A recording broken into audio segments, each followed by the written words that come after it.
I'll make a note. Thank you. Looks like Amanda has joined us. So awesome, Anya. If you would take roll call, that would be great. Thank you. Okay. All right. So Amanda Aaron. She's not there. Jim Barnes, Yes. Dahe Chen, Daniel Christensen. Here. Nate Early. Jennifer Link Rashko. And Jeff Redmond. All right. Thank you. And just so the group knows, Jeff and Jennifer said they probably would not make it, and we're expecting Nate to join us, so we'll see. Okay. Thank you, Mike. Approval of last month's minutes. Does anybody have any edits or questions on last month's minutes? If there are no questions, can I get a motion to approve the minutes? Make a motion to approve the minutes. Thank you. And can I get a second? Daniel? Second. All those in favor say aye. Aye. Aye. All those opposed, nay. Hearing none, minutes are approved. All right, next order of business is the Community Opportunity Grant Review. Brian, do you want me to review the rules on that a little bit before bringing the group in, or do it while they're here? I think we can do it while, once we let the panelists in. Okay. All right, I will go ahead and bring in Christopher and Benjamin. Just a moment here.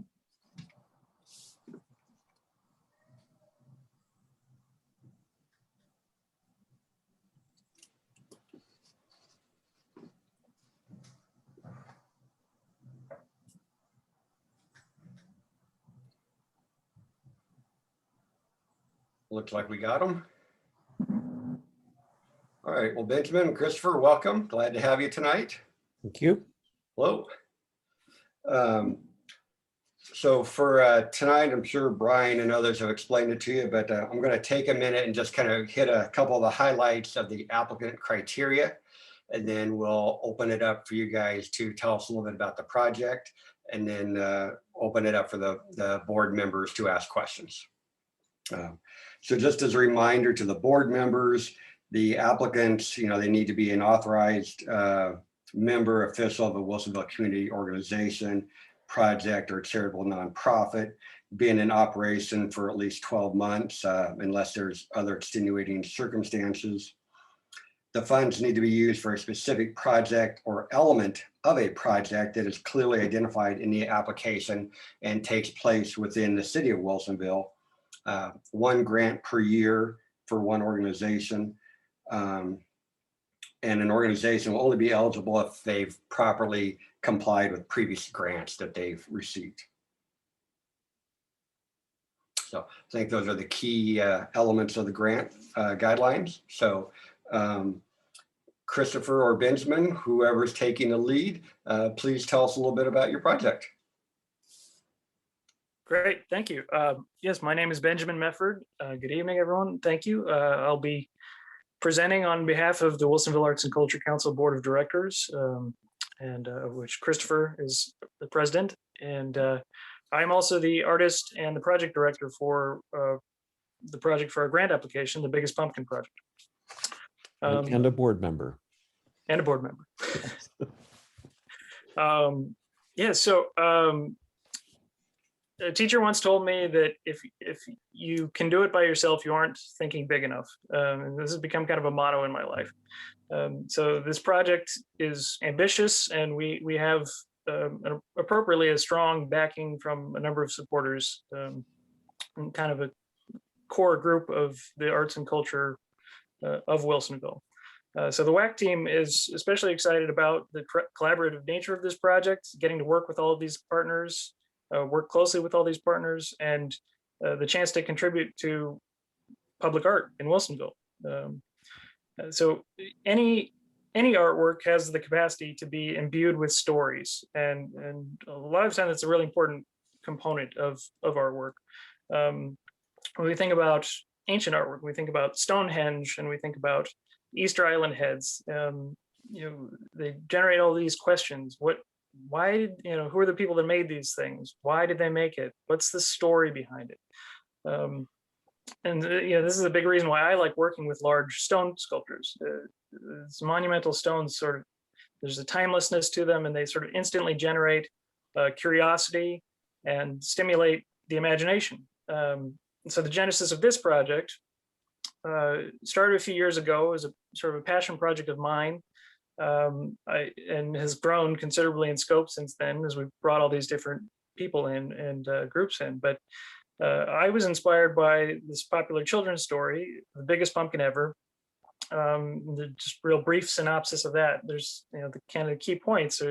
There's these two mice that kind of come from different backgrounds, and they independently stumble across this pumpkin sprout one day, and they both decide that they're going to grow it and try to grow it to be a big pumpkin. And so they start nurturing it every day, or day and night. They're kind of alternately working on it and getting advice from other people, family members, other people in the community. And it gets bigger and bigger and bigger and bigger. And one night they finally bump into each other and realize, oh, we've been working towards the same goal this whole time. And by now it's enormous. It's bigger than a house. And so they can't move it. And so they need more help. And so the whole town comes and helps them move the pumpkin into the center of town. And, of course, it wins first prize in the pumpkin growing contest. And then they carve it into a giant jack-o'-lantern.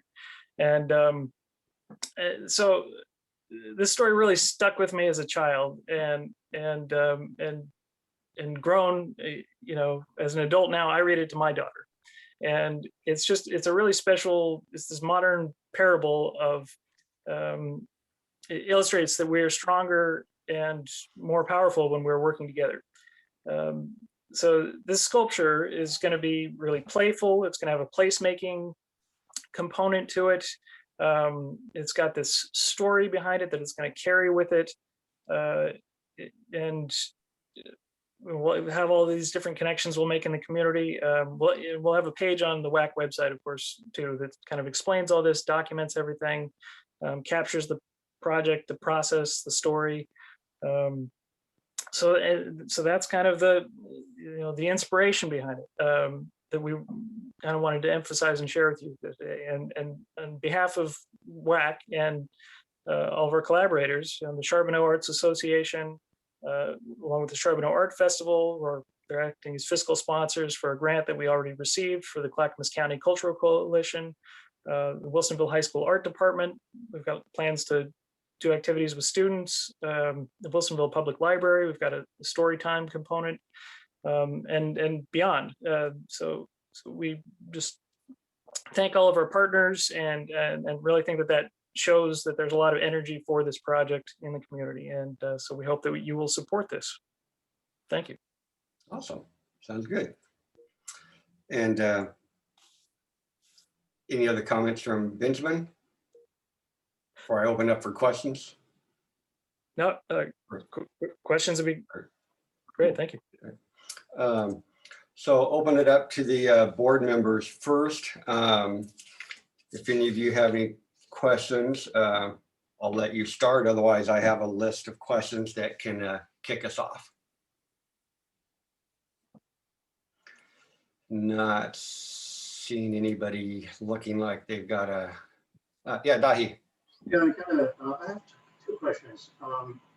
The first one is about the final explanation of it from the application. It's not clear to me where it eventually be housed. Is that my understanding correct? What is the final location of the pumpkin? Where will its permanent home be? Well, when this started out, it just needed to be in Clackamas County because we were getting a Clackamas grant, and the plan was to put it down the road at Fir Point Farms. They were excited to have it, and there's a pumpkin patch there, and it was just going to be on loan indefinitely to them there. everybody that I've talked to since, all of the community members would really like to see the sculpture end up in Wilsonville. And most of the feedback has been that we want it to be in Memorial Park and down by the community garden as sort of this obvious place. I spoke at length with Dustin Scholl about this, and he was on board and excited about it, but of course didn't make any commitments because we aren't that far along in the process. But the ability to do that depends in part on getting this grant. So if we are get these grant funds, then that gives us some more flexibility about a lot of these things and lets us accomplish all these things. And one of the things would be able to we'd be able to put it in Wilsonville Park. If you were, I think, Dahi, did you have two questions? Yes. My other question is about the education part related to high school students. Other than the $750 applying stones for art students at a high school, I didn't read anything else how you're going to collaborate with high school. Have you actually done anything so far? What the responses from high school? Yes. So Anjanette Escobar is the sculpture teacher at Wilsonville High School. We've been very involved in conversations with her. She has hired me this year to be the sort of an artist in residence with the art club at Wilsonville High School. And we already have had a small stone carving workshop. So in fall, what we want to be able to do is include all of the sculpture students and either doing well, there's sort of a variety of things. We've left it open because we don't have the funding yet, but there's a strong interest in doing that and involving the students, and possibly even trying to find other ways to involve younger students as well.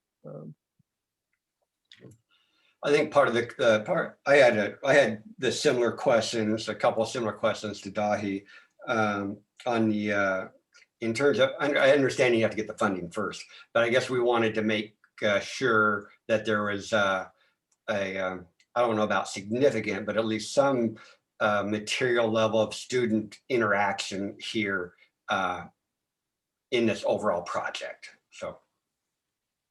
Certainly, yeah. Well, it's an exciting part of the project, and we want, it's hard with COVID, and obviously this is continued to be worse than we all hoped. But we continue to hope that by fall things are even better and make it even easier. And even in spite of the way things have gone, we were able to have an on-site workshop for several students through the art club at the high school. So we're still figuring out how that works exactly, but we've had a sort of a trial success, and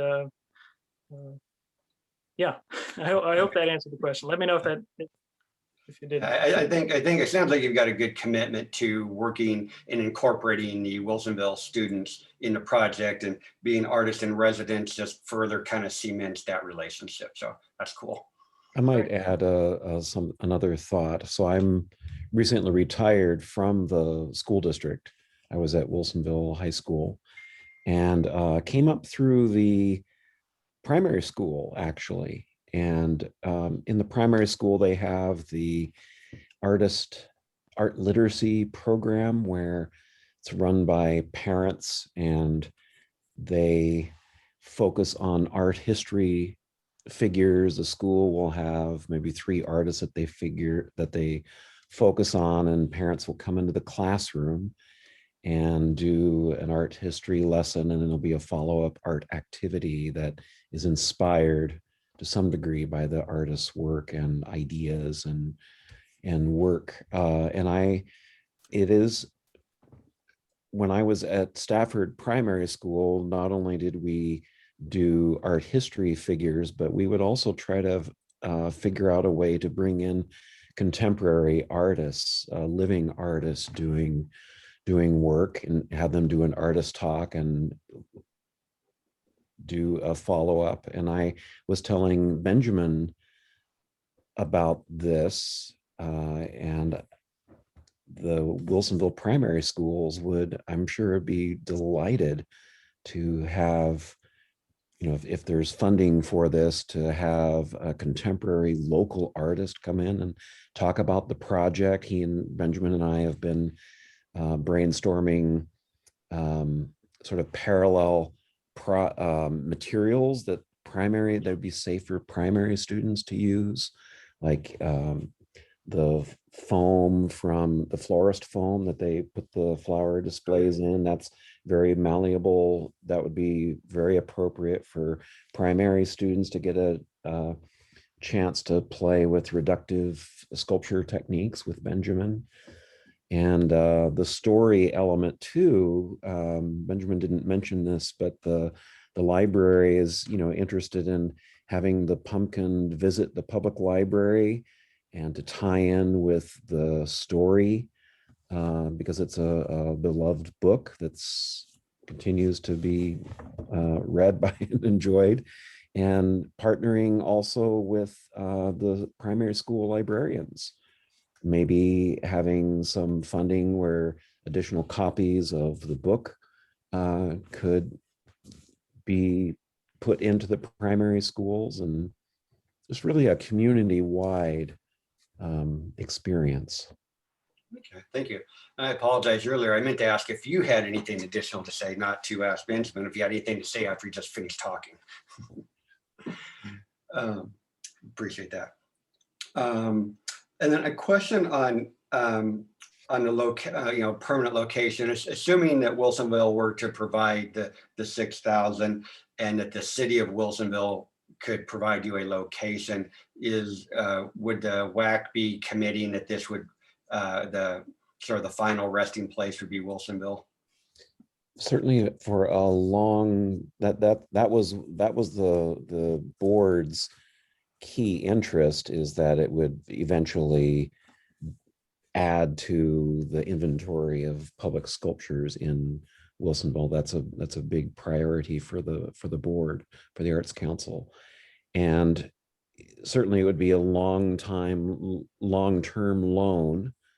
And then, would the city eventually, or a patron, want to fund the purchase of the sculpture for a permanent collection? That remains to be seen, but certainly a long time loan. And we had talked about on the board that Memorial Park community garden would be a wonderful site for that. I have a question. Yeah, go ahead. I'm just trying to visualize that part of it.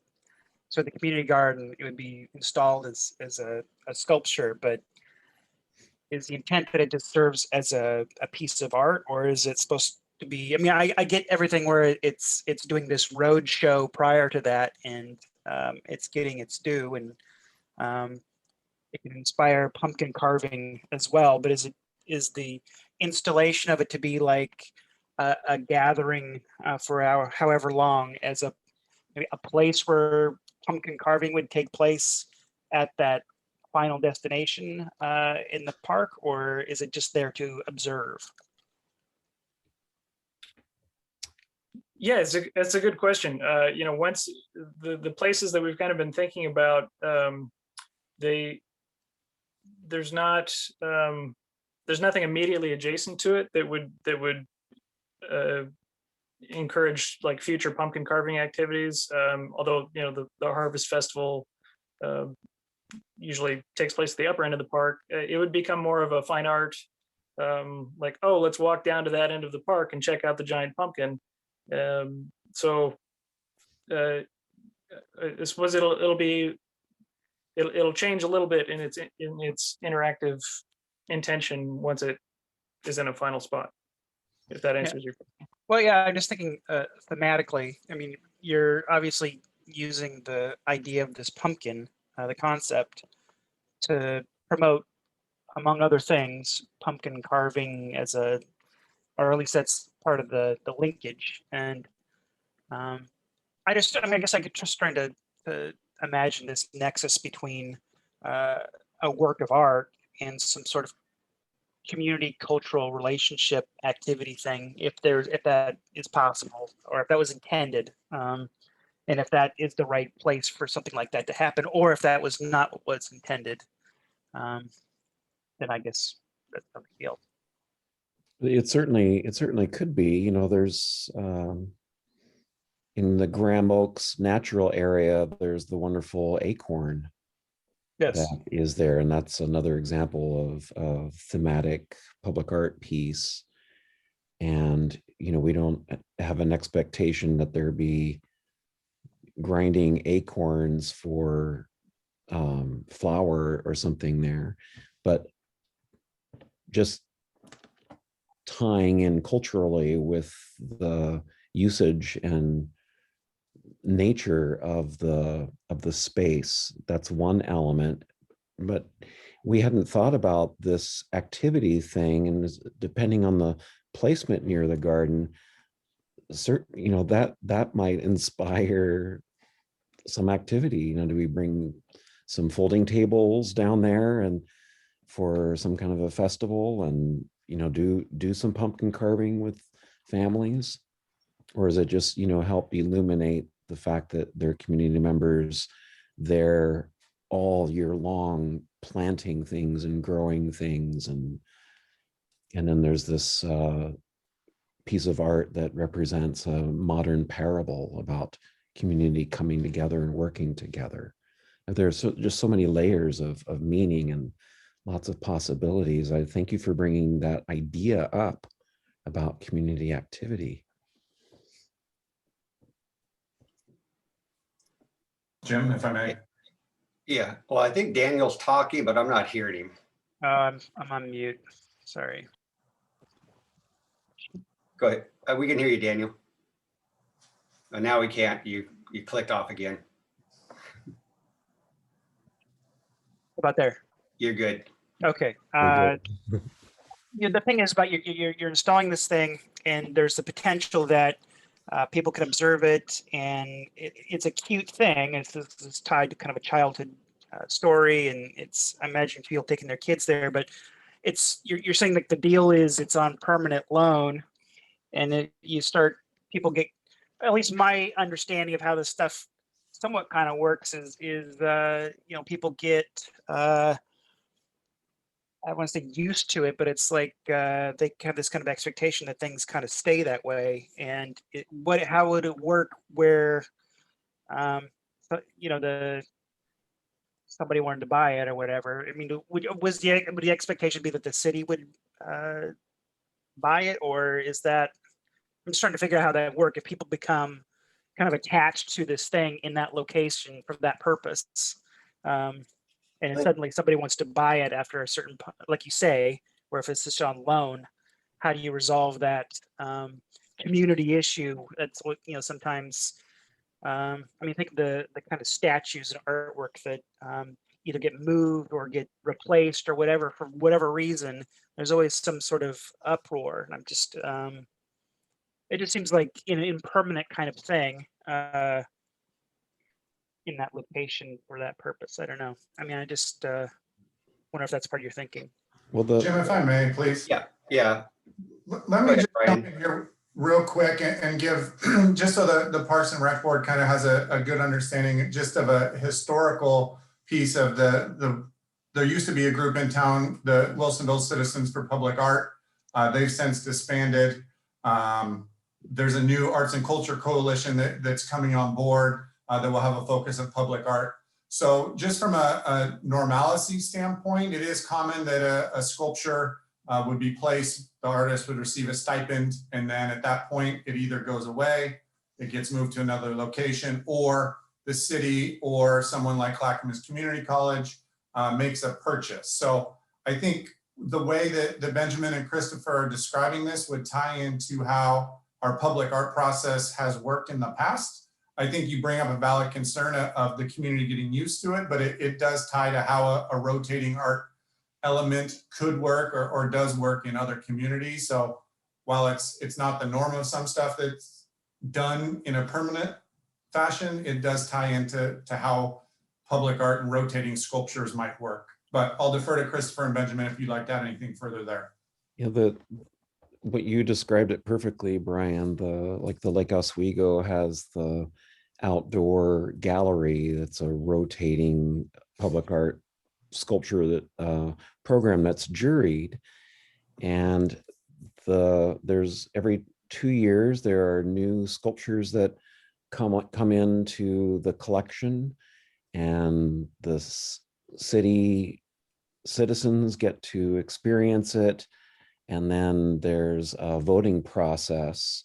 The city commits to purchasing 1 or 2 of them at the end of the 2 years, and the citizens vote on, hey, we really like this one. And so that becomes part of the public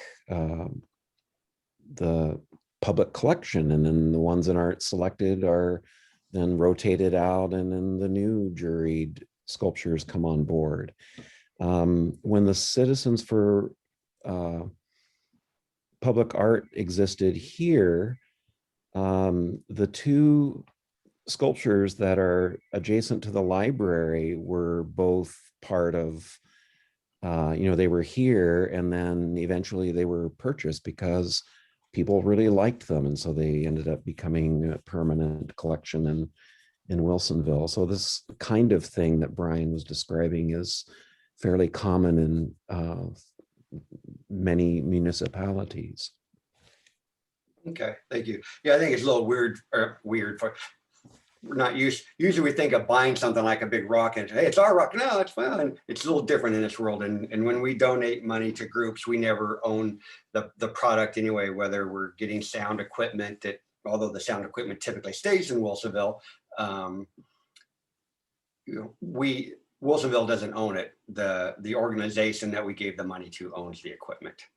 And then we hope that they put on lots of performances in Wilsonville before it gets used up. So, okay, thanks. Amanda's had her hand up for a while there, so I want to make sure she gets her question in. Thank you. So I was looking at the income sources versus the expenses, and I noticed you've got the production and artist fee listed as an income and an expense.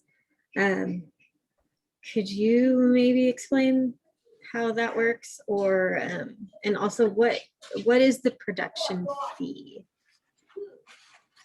Sure. So these are estimates, but so, and I saw you had written a question about who owns the sculpture, and I would own the sculpture, and so it was kind of said, but basically getting this grant money lets us do all of these different things, and it creates a position where I as the artist and also these other groups, we can loan it to the city for several years for at no charge, and have it be part of the community. So the reason why it's as an in-kind income is because I'm donating that towards, so all of my expenses, my fees and things like that, because I'm going to own the sculpture, that's my pay basically for now, is that I will keep the ownership. But I'm donating those things because this is an important project, and I want it to happen. So and we've there's some other options for the Metro grant each year for improving the city. That would be a good avenue to purchase the sculpture and make it a permanent part of the city collection. But it's a little bit weird in Wilsonville because we don't have the public art body yet, making decisions like taking something through a process of admitting something into a public art collection. So because we don't really have those mechanisms in place, this is sort of a way to make it happen. If that makes sense. Okay, yeah, no, that makes sense. And then my other question was about the pumpkin seed carvings. Just sounds interesting. I was curious what that is. Sure. So that's just an idea for another way to fundraise a little bit. So I was thinking about, one of the ways that we carve stone is called fret cutting. And so we take a big saw and we make these parallel cuts, and then we knock them out, and then we've got these sort of plates of stone. And it would be pretty easy to carve some of those into granite pumpkin seeds. And same way that people buy bricks for the library, maybe they could buy some pumpkin seeds and maybe have their name written on it or something like that. And so that, we're still looking at other ways to raise money for this project. And if they don't happen, that's fine. But we've got momentum, and we're just trying to build on it in whichever way we can. So that's the idea behind that. It's very, very cute. I like it. I'd buy a pumpkin seed. Oh, yeah. Thank you. Have you finalized the location of where you're going to be doing the studio rental and storage? Is that going to be in Wilsonville? It won't be. It's actually going to be in Washington. There were a couple of options. There were a couple of potential options originally, and that's because of the way COVID's rolled out, that's narrowed. So I have sort of a flex space that I can use in Washington. And so I haven't been there in several months because of my job, I'm not allowed to leave the state overnight without quarantining for 14 days when I come back. But that's just changed, and as we hoped and expected. But so I'll be going for several days at a time and staying at the studio and working on it there. I was kind of hoping it'd be closer so that we could have the students come and even just knock on the stone a little bit, but that won't be possible. So instead of doing that part, and granite has hazards to it anyway, it's got a lot of silica in it, so we couldn't really have students actively work on the project directly. So but because of those things, that's how we kind of came up with, well, let's do these smaller workshops, and they can work on their own pieces that they get to keep, and we'll just talk about the story, and they'll get to see and participate in this process as it rolls out. And you had spoken about using time-lapse footage of your work so that when you're back workshopping with the students, that they have an update on, well, this is what I was working on and the issues, and then they can see the sort of sped up workshop, seeing the artist at work. Yes, absolutely. That's hoping to do that. Okay. Yeah, I guess I was hoping it was being done here locally where kids could come and, I don't know, see and observe, or somehow have more of an interaction to it. Yeah, that piece will have to be digital, and we'll just try to, we've got a few different social media and websites, the Charbonneau Arts Association and the Wilsonville Arts and Culture Council, and the various websites and social media. We'll try to keep those updated, and also through the newspapers. Yeah, it's just even if they were able to, even if it was happening in town, there's lots of environmental considerations. These things make lots of noise and dust, and or slurry, and so it's hard to find places to work on projects like this. So unfortunately, yeah, that piece of it will have to be kind of virtual. Okay. I think that covers my questions. Any other questions from the board members? I don't have any more questions right now, or at all. Good. Okay. Any questions from the park department? Okay, so next phase, we'll move into the board discussing the project. I don't know if Chris and Benjamin will observe, will be visible or not, but they will hear the discussion. This is a public discussion. So keep that in mind, even if you're not seeing them on the overhead board there.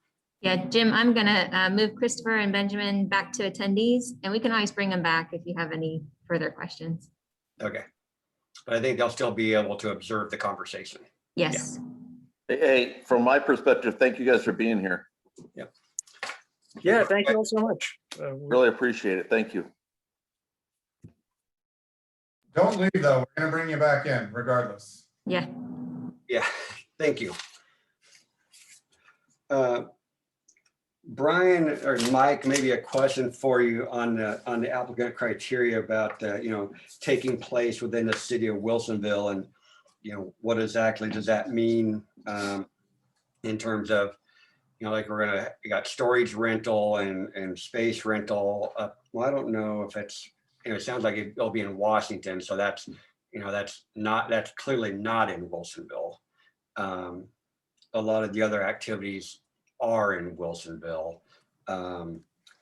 Would that start to disqualify those storage fees as an element of funding? From my perspective, it's not ideal, but it's also not the crux of the project. I mean, to me, the project itself is the programmatic elements. So the various events, if they are doing programming at the school, even though it's not in Wilsonville, if that virtual element is able to connect back to Wilsonville, and then if we deem that the eventual home is important to this project, which in my opinion it would be, and we specify that that needs to be in Wilsonville. For my opinion, all of those elements would still allow it to meet the criteria. Okay. But Jim, excuse me, if the board feels differently, totally fine. But I'll just say from an overarching, my analysis of what I would say would or would not meet the criteria, I think you're fine. Okay. And then when we're originally talking about ownership of the art, I probably was assuming that it would be owned by the organization, WACC, not Ben. Does that, relative to prior ways the city has handled art projects, does that cause any questions for you? I don't see it as a red flag. Typically, the artist, outside of a project like this, it is an individual that is the artist who is owning and jury or having the project in town. So I don't see that as a concern. Okay, thank you. Amanda, any, I guess I'll just kind of go down the line here a little bit. Amanda, any questions, concerns, thoughts around the project and funding? And I guess maybe one thing I would note, it's a $20,000 project. 9,500 of that is cash expenditures, and the remaining is, sort of in-kind work. It's, Ben providing his time and labor to do the work, storage, what are the other, the production, the artist fee, tool rental, and liability. Those are the non-cash items that come through. So of the cash expenditures of 9,500, Wilsonville would provide, 2/3.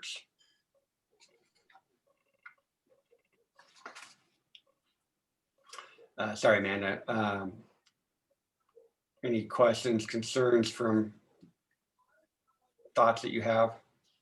I guess my initial thought would be is just over the location of where it's going to be and how much time it's going to be spending within Wilsonville. But I think it's kind of a minimal concern. It sounds like, this is the Wilsonville Arts and Cultural Board. So I kind of feel like their priorities are Wilsonville based. So I think they'll be wanting it to stay in this area. At least I hope. So. Daniel, thoughts, questions, support, concerns? Oh, you're on mute, Daniel. Sorry. I don't know. It sounds good. Sounds like a good project. Sounds cute. Yeah, I guess the only thing that I was just thinking that, it's just a temporal kind of thing. I don't know. I mean, I guess that's how it's done. I mean, that's the par for the course. But it's just I'm just see sometimes these things seems like they could be kind of fixtures, and I don't know. But yeah, if it at least stay in Wilsonville, if there's somebody has some sort of say over that, that'd be great. But I think by and large, this seems like a good project. Okay. Dahi? No, nothing really. I just hope that if we do approve the application, that would motivate them to make a kind of long-term commit as far as voting. And also, I really like to see more of a engagement with Wilsonville high school students or even the residents. And so, do I make sense? Yeah, You're frowning. I lost a little bit of the last part, but it sounded like overall you were supportive and would like to see, you said you'd like to see more of something, and I missed that part. Yes, it's more of a kind of engaging the residents and the high school students, and which they kind of use that as one element of the application. Okay. Yeah, if you have to say I have a concern, that would be the only thing that it's kind of weak in the sense that how they are going to engage residents and students. Okay, and so I kind of, to recap that, is making sure that there's a strong and as much engagement with the students as possible to really make that connection with the project. Okay, and I think those were some of sort of my general concerns, and kind of get used to the notion of how art projects work a little bit. On one level, it feels funny that Ben would own the project, but on the other hand, other things we do, the money goes to the organization, and that it goes to the organization, and that's how it works. So I think that's fine. I appreciate that Ben and the WACC make a commitment to keeping the project in Wilsonville for an extended period of time, and if that turns out to be permanent, great. But I think projects like this are also meant to at some point move around over time as well. So I think that's fine. I probably prefer that it not end up sitting at a retail business that didn't pay for it, but I'm not going to worry about that one too much. So it sounds like there's general support for the project. Can I get a motion to approve the project? Motion to approve. Thank you. Can I get a second? I'll second. Oh, and then a third. All those in favor, please say aye. Jim, before you go down that road. Yep. If we can make this motion specifically with the dollar amount. Oh, I'm sorry. Yes. With the dollar amount and the project name would be helpful. If you could do that with a $6,000 limit for the Wilsonville Arts and Culture Council, please, on the motion.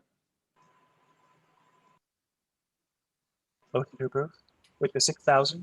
Yeah, redo the motion to the Wilsonville Arts and Culture Council for $6,000 for the Biggest Pumpkin project. Motion to approve the Wilsonville Arts Council for $6,000 for the Biggest Pumpkin project. That's like Yes. marriage vows right there. Get it officially on the record. I'll second that with the 6,000. Thank you. Then all those in favor of approving a $6,000 grant to the Wilsonville Arts and Culture Council for the Biggest Pumpkin project, please say aye. Aye. Aye. Aye. All those opposed? Hearing none, the project is approved for $6,000. All right, guys, good luck with your project. They can't hear, well, they can hear me. I can't. Yeah. I'll bring him back in, so Okay. we can talk real quick.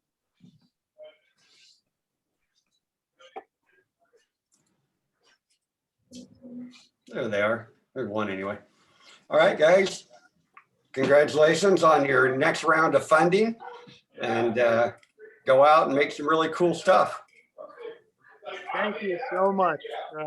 We will try to make you proud. All right. Sounds good. Take care. Have a good night.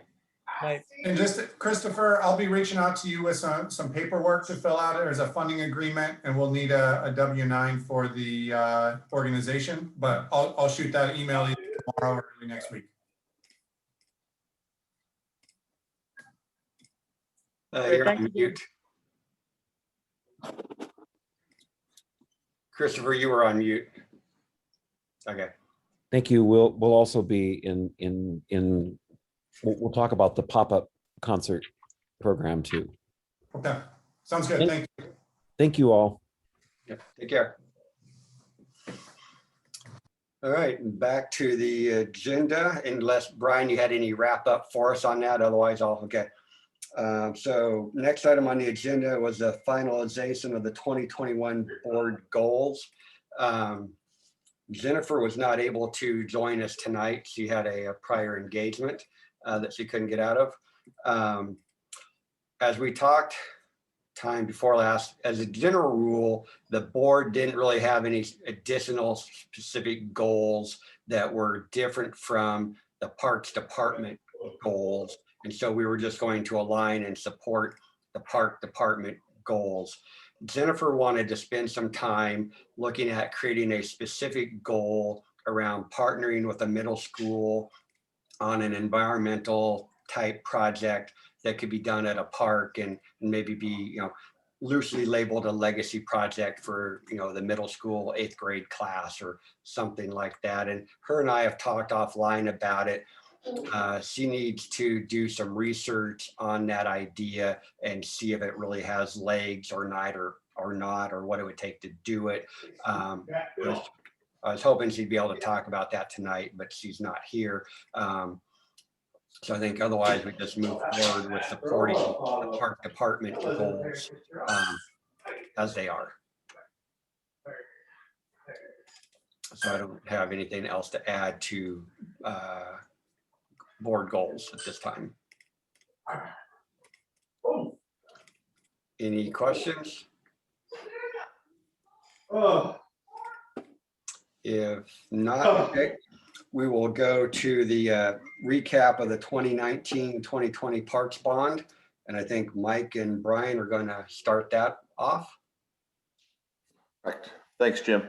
I'll make my part brief. I'm basically doing kind of the overview of the process and how we got into this whole thing. And Brian's going to go over the actual prioritization or the projects that were picked and all those kind of things. And then I think, well, I just lost everybody. I think Jim's going to maybe chime in because Jim was actually the chairperson for this committee that was formed back in 19. So basically what happened was, as you probably already know, that's why I'm making this brief, is we had a Memorial Park master plan, a Boones Ferry Park master plan, and an overall city master plan all done. We also looked at the Frog Pond Community Park. All those were kind of finished, but again, there's no funding to do those projects because all of them were fairly steep as far as when you look at expenses. So what happened was the city council directed staff to form a task force to review all these different projects. And for some reason, I'm losing all you people on here.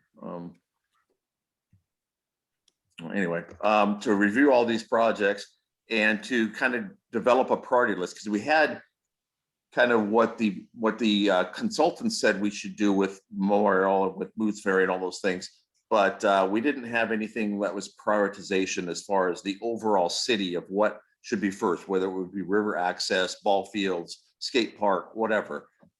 So they formed this task force. The first meeting was in 2019 in December. We had a consultant help us out, get us through the whole process, because it was somewhat difficult at times, right, Jim? Yeah. You know, because you know, you have so many opinions in that room, and you have people that are, you know, they're little league people or soccer people or skateboard people or river people, and you know, but overall it got to the point where I think everybody saw what was best for the city, and they came up with a pretty good list. Unfortunately, of course, the COVID-19 hit. I believe the last meeting, I think I was out because I had a knee surgery, but I think it was March 10th where the board was coming up with a list. They got a pretty good list together to give to the city council for final approval or suggestions or whatever the council wanted to do with those. And again, the virus hit, and city council made the ultimate decision to not go forward with the vote to the public to, you know, because this was a park bond, so it's a tax to the public to get those funds. They voted not to go forward because people were losing jobs, losing hours, the difficulties of the whole virus. Kind of a mixed feeling of some people said, well, we should have just went forward anyway, because it's something we have to do. You're never going to get these projects done if you don't go through some kind of a park bond, because the day of propositions or grants or anything else to come up with, I think we came up with around 35 million, Jim, something like that. I mean, that money's just not there. And Parks and Rec is funded out of the general fund, which I think all of you know that already. And the general fund doesn't have that kind of money. And there's nothing out there publicly in propositions or grant funds that's available to fund those projects. So this was the only way to go. So it was tabled for now. I do believe it'll come back, hopefully sooner rather than later. And hopefully we'll go with what the previous task force already did, because I don't think there'll be that big of a change with different options or opportunities. So that's kind of the way it worked out. I appreciate all the board did and the task force did, and it was lengthy, but they did a really good job, I thought. Just my opinion. And again, it's tabled for now, and I hope it comes forward maybe even next year. That's just, again, personal opinion there. But anyway, I'll leave it over to Brian with kind of how the prioritization and maybe some of the projects were put on the table. Sounds good. Thanks, Mike. I think Asaman will pull up that ultimate priority project list. You know, as Mike mentioned, Jim was the chair. Amanda was also on the task force, so I won't you know, do too much waxing of poetics about this list. Hopefully Dahe and Daniel.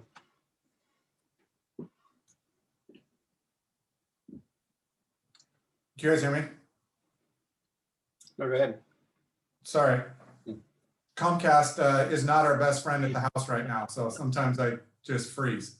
So as I was attempting to say, this is the ultimate list that was going to council from the task force.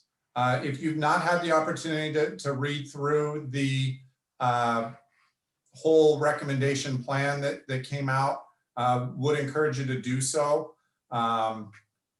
Daniel, Dahe, I don't know if there are questions you have specifically to how we got to this list. I will just make note for the board that item number 1 on it, staff is looking right now how we can fund that through some of our own funding mechanisms to try and get that taken care of. Less because, and one thing I should point about this list, it's not, what you see here is not a priority list. This 1 through 13 is completely random. So this is not a weighted list that you see in front of you. This is just the projects.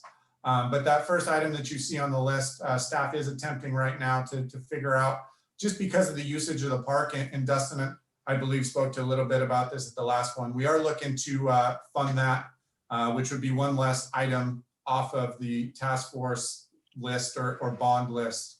And then you just see, really, it came down to what the task force felt was important. The focus through all of this was trying to find something for everybody.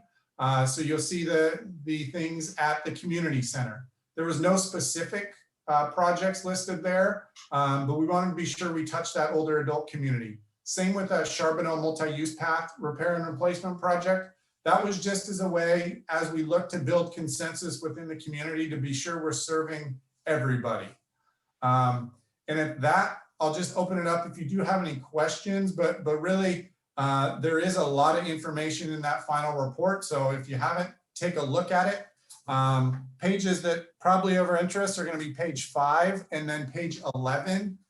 Page 11 really broke down what that debt service would look like and what it would mean to the average citizen, we can say, with that home assessed value. So kind of page 5, page 11, those are going to be the, what do we get and how much do we pay? Those are going to be your main pages to take a look at. But at that point, I'll turn it over to anyone that might have questions, or Jim or Amanda, if there's anything you'd like to share with your experience on the task force. I'm sure the other members would be happy to hear what you have to say. And one last thing, Brian, like Brian just said, those aren't prioritized, but the overall project, if you look at the list, I think it was between 50 and 60 million. It was up in that category somewhere. And then like Brian and I both said, the task force came down to around a 35, 34, whatever it was million with these particular projects. And again, not in this particular order, but just this is what they thought was the most important and the most value for the city of Wilsonville. So anyway, that's all I got. Okay. Yeah, I can talk for a minute. There's a couple of things that I wanted to touch base on as kind of takeaways for me that I thought that the board members should be aware of as they're out in the community and talking to people and hearing other people talk about things. Obviously, the Frog Pond portion of the project was something that everybody was very interested in doing, but it was $17.5 million by itself. And I think a big credit goes to all the different members of the sports community, whether it was soccer, baseball, football, lacrosse, anything that uses a turf field, so to speak, was represented. And ultimately what that group, one particular member of that group put together a proposal that really made the whole thing come together in the end. And that was to recognize that if instead of spending $17.5 million at Frog Pond, which is expensive, but it needed, there's no roads out there, there's no water, there's no sewer, there's no bathrooms, there's no electrical. I mean, it's a brown field that you have to, go from scratch and build everything, not just lay down turf. Whereas as an alternative, you could turf 2 of the fields at Memorial Park for $8.5 million. And when you make those fields turf instead of dirt, you really increase the field usage over the course of a year by having those fields available during all the wet season. And that really resonated with the sports community. And they, as a whole, supported not doing Frog Pond, saving roughly $10 million and using that $10 million to fund a vast majority of the rest of the items on the list here. And so that was a big breaking point. And I think it's important to know that when you talk in the community, because a lot of people still talk about Frog Pond or promote it as a potential revenue source for doing tournaments and hotel revenue and restaurant revenue, which probably wasn't the focus of the committee. The committee was focused on citizens, not filling hotel rooms. And looking at using Memorial Park and turfing that field to achieve what's needed for the athletes of Wilsonville versus sport field, fundraising tournaments. The other thing that was surprisingly, as we went through there, when you go through and look at some of these projects, you're going to look at the cost and you're going to go, how could it cost that much money to do whatever the project is? Most of the time, a large part of the cost isn't the tennis court or the kayak ramp or the skate park or whatever. It's redoing the roads, redoing sewer. It's really a lot of the infrastructure that goes around the amenity. So the amenity sometimes was like $400,000, but it felt like the road and the sewer and everything else was $1 million. So that was sort of interesting to learn as we went through it. I think, and then as I said before, I think as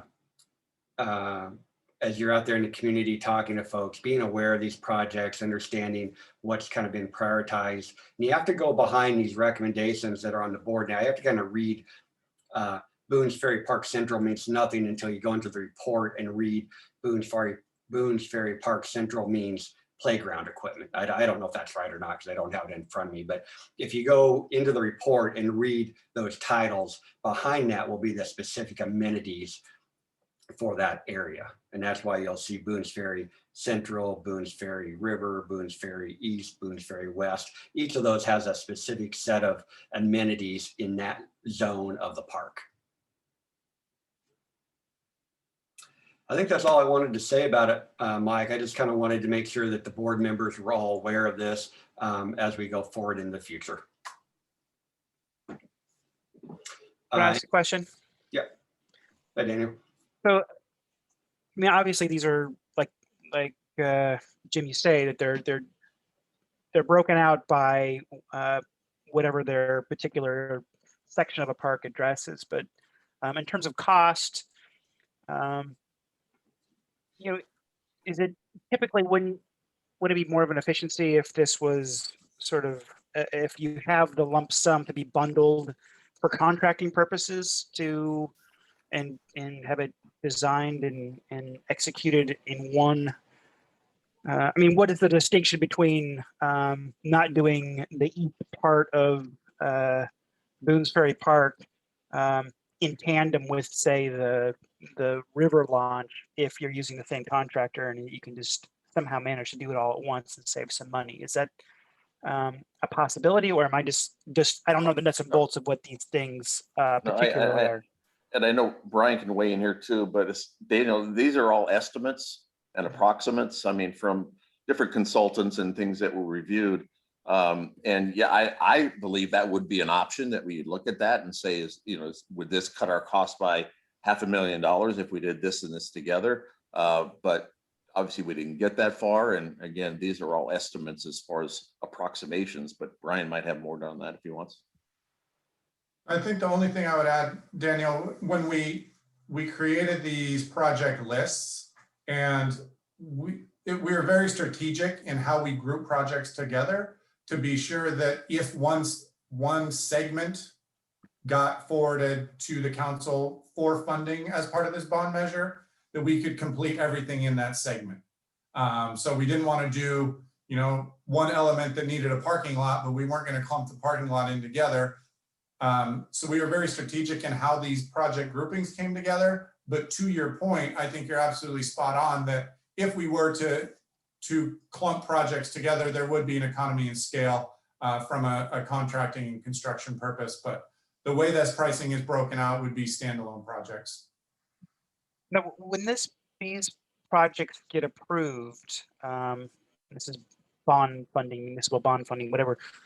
Is there like, I mean, my reference is like at the state where there's an expenditure limitation. You basically have 6 years to execute. Is that, could you get funding for a part of the project and sit on that funding, knowing that if you get this other funding, you could execute them simultaneously and save a little bit of money? Or is that not how the city's financing works? I don't know, I'm just kind of riffing right now, but I'm just trying to. Unless anyone wants to chime in, personally, I would defer that question to our finance department. I don't feel that I'm qualified to speak to that, to answer that specific question. That's cool. Just curious. Just trying to be creative about getting this No, done. all good questions for sure. Yeah. And hopefully as we move forward, those questions will be asked and we'll get some of these things done. Be nice. Yeah, I think it's a great list. I mean, I think, when you said they weren't prioritized, that actually, I thought was a little bit better because, certain things have certain opportunities that could emerge or whatever, depending on circumstances. But Yep. yeah, so I think this is as in totality is a great list. So yeah, we thought the same thing. Yeah. Okay. Any other questions on park bond? Otherwise, I'll move forward to director's report and we'll kind of close out the evening here. Let's see, hearing none and not seeing any hands raised. Mike, I'll turn it over to you for the director's report. Okay, well, first of all, Erica got on here a while ago, so welcome to Erica, because she was running a special event that she'll tell you about it, so I don't want to steal her thunder, but a Trillium free giveaway plant at the center. And when I left at 5-ish or 5:15, it was really successful. And I assume it probably even got better after I left, but it was a great program. So she just returned home here a little while ago. So she's been running, trying to get back on here. So she made it, which is cool. For me, I've got one thing, and my staff knows what it is, but kind of sad for me to say, but it's just the way it is I'm retiring. So some people know that, some people don't, but it is what it is. So this is my last meeting. I am leaving at the end of the month. April 30th is my last day. It's good, it's bad, it's hard.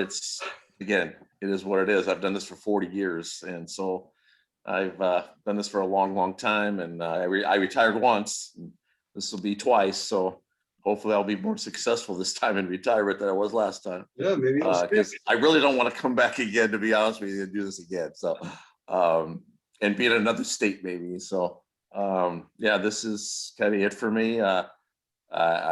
Thanks for all you guys. Jim, I've been with you for quite a while. Thank you so much for everything. Amanda, same with you. Dahi and all you guys. Daniel, I haven't met you that much, but awesome. And I'll say this later, and Eric and I say we'll probably cry. I know I will. I'm not sure if you will. But my staff is the best. They're just awesome. And you guys probably know them already, but they are, I always say top notch. Really, they're world class. They're really good. They're really, really good. So you're obviously left in great hands, probably better hands with me leaving, because I was kind of the guy pulling up the caboose, I guess, the end of the train, that kind of thing. But anyway, that's really all I got. Is thank you to everybody for helping me and giving me a chance to be part of the group. And I had fun for the most part. We won't go there, but for the most part, it was fun. With my staff, it was great fun. And we'll leave it at that. There you go. But thank you so much. So that's all I got. Thank you, Mike. It's been great. Thank you. Hope you have a good time in retirement. Me too. Cool. All right. Brian, Community Center. Sure, just a couple things. Erica will probably expand on the whole Spring Fling event series a little bit, but we do have our older adult drive-through event coming up next Friday, the 16th. So that's 1 to 2 at the community center. So anyone's welcome. Target is our usual community center participants, but if anyone wants to come by, we'd love to say hi and see you. We do kind of some brain teaser arts and crafts and some cookie giveaways. So just an opportunity for us to really connect with our participants who we haven't seen now in over a year, and still no end in sight that we know of. If you're not familiar, if I haven't spoken to it in the past, the community center is kind of just in a holding pattern. Guidance from the state still requires adult activity centers to stay closed. So until that guidance changes from the state, we'll continue to operate how we've been doing. Nutrition program still doing awesome. We're doing about 450 meals per week. for home delivered meal clients and clients that pick up there at the center. Any given week, that ranges from about 85 to nearly 100 clients in the community. Still doing online fitness. We've rolled out a new program for a little less able-bodied group. So we've got 15 individuals that log in for more of a seated fitness class. And then just kind of bigger picture department-wide. If you've been down in Memorial Park in the last week and a half, you've noticed that we have opened up our sports fields to local sports organizations. So it's great to have the kids back out there playing. We do have some adult groups that play on the weekends as well. So just the ability to open that up and have that little sense of normalcy, albeit everyone with masks on, is good from us from a department perspective, just to get folks out and active. Our shelter rentals are open, so folks can rent our shelters. They can rent the barn. The kicker there is the social gathering limits of the state only allow us to have currently, once we move into the high category tomorrow, max is 8 outdoors and 6 indoors. So, you know, you're not going to have a real good wedding with only 8 people. So we've definitely seen a decline in rentals. We are taking reservations absent the barn at no charge. So if folks are wanting to register, reserve it and get their name in, we'll circle back with them about the payment. But we've got a handful of rentals, but a lot of folks are just, it's not worth it given that minimum or maximum, I should say. Yeah. Okay. Thank you. Dustin? Yeah, I'll pick up with Brian's highlight on the sports organizations getting out, and you know, we talked. I mean, as a community, we went through the ice storm. I'm not sure if you guys were down there to see the aftermath, but we had smashed backstops, we had trees on infields, we had debris everywhere. And I can say that a little bit of rainy weather was a big help, but you know, the team was able to get everything done. We got a contractor in there to get backstops repaired, and we had, you know, ball fields that were ready to be played on, and we didn't miss a single game, a single practice, a single event due to the ice storm. The team was really able to pull together and get those fields in playable condition, which is always an incredible feat coming out of winter, but even more so this year with the ice storm, first of all, and then, you know, those fields hadn't been really played on in over a year with COVID. So I'm not sure, you know, if you guys are familiar, like when you drive by other athletic complexes, sometimes those fields get pretty green, and it really is a testament to the work the team does on a yearly rotation to keep those things in service, even when we have COVID and even after an ice storm, we're able to pull everything together. Outside of that, the team's big focus here this week or this month is all the work week tasks. I'm sure Erica will speak to it more. If you haven't yet, I would encourage you to go sign up to work a 2-hour volunteer shift. There's spots Monday through Saturday at various parks throughout the community. It's in lieu of our traditional work day. Sign yourselves up, sign up your family. It's, you know, social distance. It's a great way to, you know, get out there, get back, do a little sweat equity, and we'll always take the help, and it'll be great to see familiar faces underneath masks. Outside of that, we have some retopping of trails down in the memorial, and the installation of a new pollinator garden footprint. It's basically 4 pollinator gardens, ranging in sizes from, you can put them in your backyard to, you know, 220 square feet, which is a little bit bigger footprint. That'll be in Marossi Park, right by the fire gate going down to the Stein Barn. Expected completion there end of May, with sign to be installed after that when our sign contractor gets it done.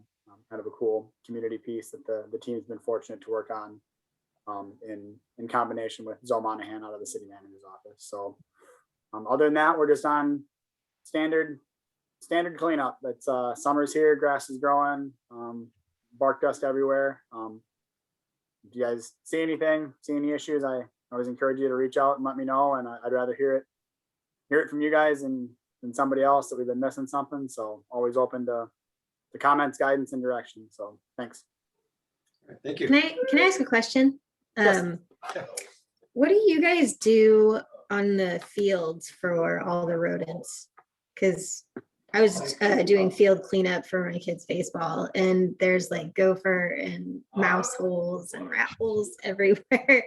And I know the school district is very hands off on those kind of things. I'm just wondering how you guys handle it, because I don't see that as much on like Memorial Park fields.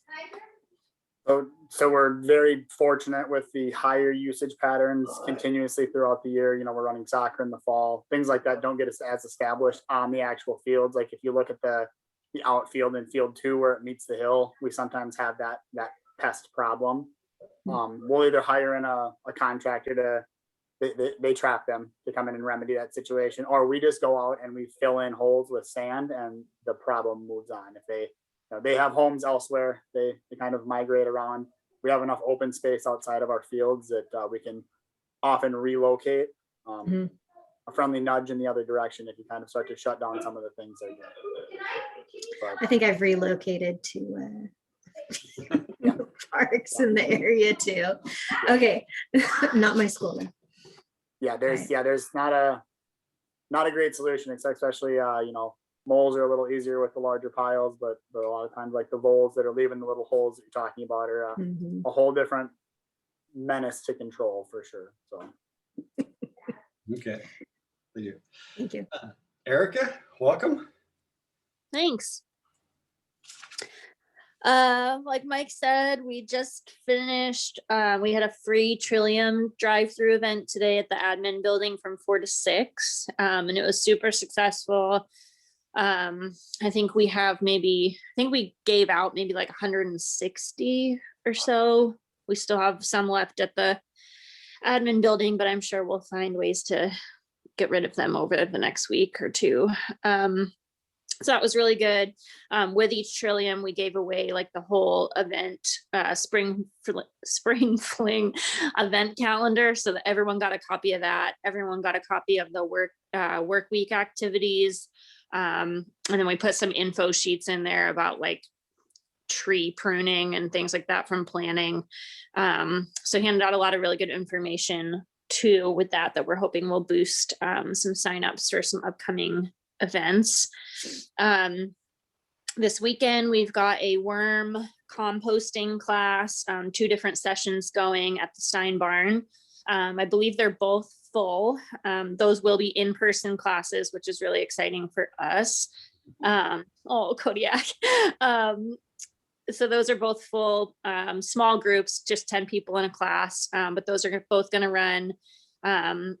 If you haven't already checked out the website, I mean, every event is listed with a description, but we've also got like a virtual film screening for a film called Kiss the Ground, which is about soil health that's going on. We'll do a short discussion with that. Like Dustin mentioned, all of the work week activities are going on. So far, numbers are a little bit lower than what we'd like to see, so we're really encouraging folks to sign up for that. Like he said, small groups, up to 20 in a group, but people will be spread out into smaller pods of just people in their household. We've got keeping backyard chickens tour that I'm going to be doing since I have chickens. We're going to be doing a DIY bee hotel tutorial on Facebook Live. We got a couple of virtual contests going. So a whole bunch of really cool stuff. We have a community garden volunteer day, which is Wednesday, the 14th, I believe, from 10 to noon. So if you're around, feel free to sign up for that as well. So lots of really good stuff. I've been telling everyone that it feels really good to be doing some environmentally focused events as opposed to buying 12,000 plastic eggs for the egg hunt. It feels just like makes my heart a little bit happier.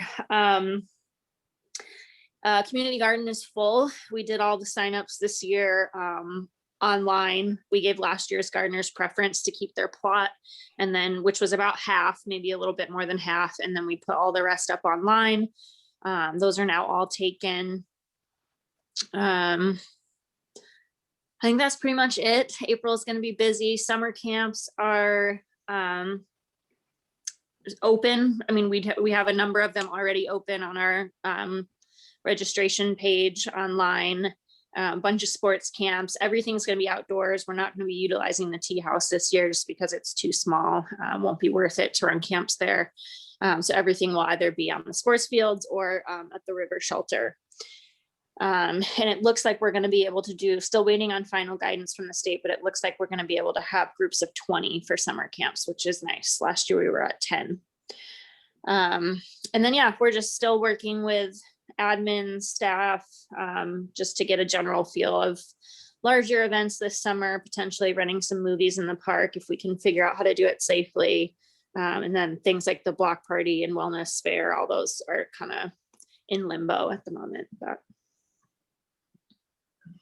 All right, well, thank you. yeah, Whirlwind tour. yeah. Very good. All right, well, rolling into 7:30, trying to get people out of here. Are there any last questions, comments from anyone? Hearing none and seeing none, I will call this meeting to a close. Wish everyone a good weekend as it rolls in here pretty quick. Mike, I'll contact you later to say goodbye. And everyone have a good night. Take care. Thank you. Good night. Thanks. Thanks all.